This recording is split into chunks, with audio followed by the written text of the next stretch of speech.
U.S. and its allies to trip into more blunders, and that means creating nonstop, perpetual war in the Middle East. Well, I'm going to make this interesting and disagree with everyone. Okay. I do not accept the premise, which probably isn't too much of a surprise, but nonetheless, I reject the premise that the whole point of the so-called war on terror or investing in the Mujahideen was to somehow fight terrorism or to make a better world. I would argue that if you really want to know what's happening with Middle Eastern policy, then you must read Oded Yanan's A Strategy for Israel in the 1980s. Now, in that document, which is pretty much being played out to a T right now and has been for many years, there were serious objectives for Israel. And Israel's main objectives were to expand and grow in line with the Greater Israel Project. And in order for it to do that, there would need to be an excuse to justify the expansion of Israel. And in order to do that, we would have to sow the seeds of sectarian hatred and violence in the region. The number one target of this plan was Iraq. We've achieved that. That's not a failure. That's actually a success. Iraq is a failed state largely. It is an absolute basket case. Sectarian hatred is absolutely insane. We see the beheadings and all of this madness, and we think it's a disaster. No, it's not at all. In fact, it's all part of the plan to break up Iraq into 3 different states. When we look at Syria, we also find that the goal is once again the same thing: sow the seeds of sectarian hatred and basically turn that nation into a basket case.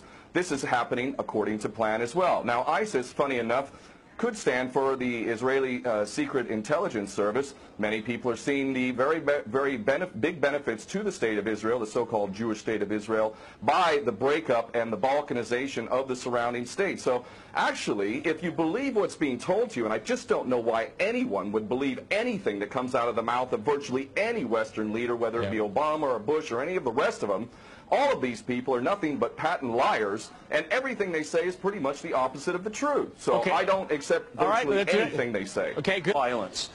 Barack Obama did not bite at the opportunity to get involved in Syria a year ago. In fact, at the time when he was ready to start bombing Assad, just about 13 months ago, and he backed off as soon as the first excuse came to mind. We've been supporting ISIS. There is absolute continuity between the policies of Iraq and breaking it up and breaking up Syria as well. It is beyond naive to suggest that the U.S. doesn't have its fingerprints all over ISIS.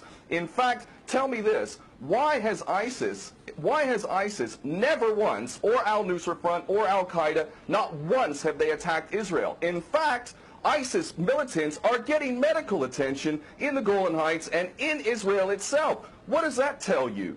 There is absolute continuity, but the actual policy, just like the Project for a New American Century laid out very clearly, that a, quote, new Pearl Harbor would be necessary to achieve this goal of full spectrum dominance, you could never tell the American people, or the world for that matter, we're going to fight wars of aggression where we're going to have to invade and occupy, we're going to have to spend hundreds of billions, if not trillions of dollars to achieve the goal of full spectrum dominance, which is to control, absolute control over air, land, sea, and space and cyberspace. The American people never would have bought it, so you can't tell them that. You have to tell them a bunch of lies. And we see this over and over again. What you have to do, Ken, if I can go... It would absolutely no question that there must always be a boogeyman. In fact, you're sitting in Russia now.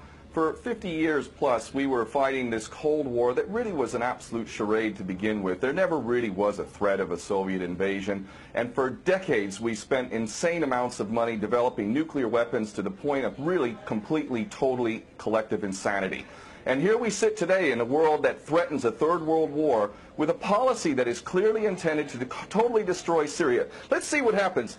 If we take Bashar al-Assad out of the equation in Syria, does anybody with half a brain not understand that that vacuum that's going to be created is going to be a vacuum filled by the most powerful interests there? And who is that right now? Well, that would be our best friends and allies, these little Frankenstein monsters that we create, whether it's al-Qaeda or al-Nusra Front or the latest ISIS monster that we've created. Those are the ones that are going to fill that vacuum, and that fits perfectly in line with Oded Yanan's A Strategy for Israel in the 1980s. And if these other two gentlemen haven't read that document, I seriously suggest you do. Another thing that's really worthy of pointing out is the so-called Islamic State is anything but Islamic. And yes, there is a war on Islam. Islam is very understood by many Muslims around the world to be absolutely 100% forbidden for you to forcibly convert somebody to Islam or kill them.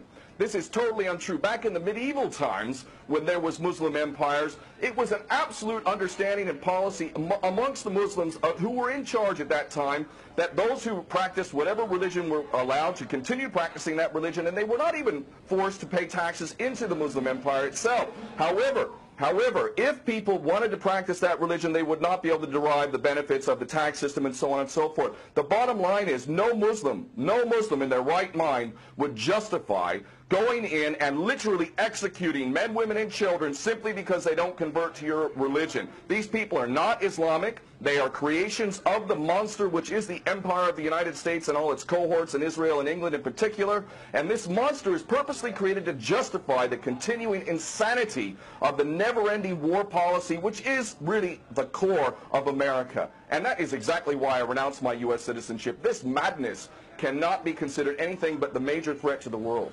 Okay, Peter, in New York, one of the things we've seen... There are very obvious solutions. One is to arrest the traitors in the U.S. Congress and White House who have sworn to uphold the U.S. Constitution, and somehow the American people have sat by while the President has afforded himself the power to execute anyone, anywhere, anytime, for any American citizen to be detained without any due process of law, no representation, incognito, and theoretically he could be condemned to death by a military tribunal in secret and executed. All of this operating under supposedly the United States Constitution. So all of these traitors need to be arrested, first and foremost. When Netanyahu came to the Congress a couple years back, he received 29 standing ovations by these cowardly chicken hawk traitors. So the American patriots need to stand up and grab a pair and ultimately have some integrity and get rid of these traitors. Secondly, cut off all funding to Israel. Israel is a pariah state, a criminal state. It is committing active policies of genocide by the legal definition of the word according to Black's Law Dictionary.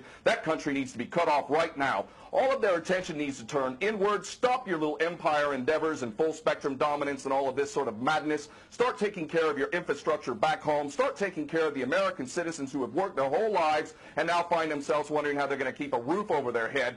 All of that is very obvious and very sensible. Or America can continue to decline into an absolute total pariah state, hated and resented around the world, and maybe bring the whole world into World War III. I would prefer that we do the former instead of the latter, but ultimately we need some serious change in government, and that means getting rid of these traitors.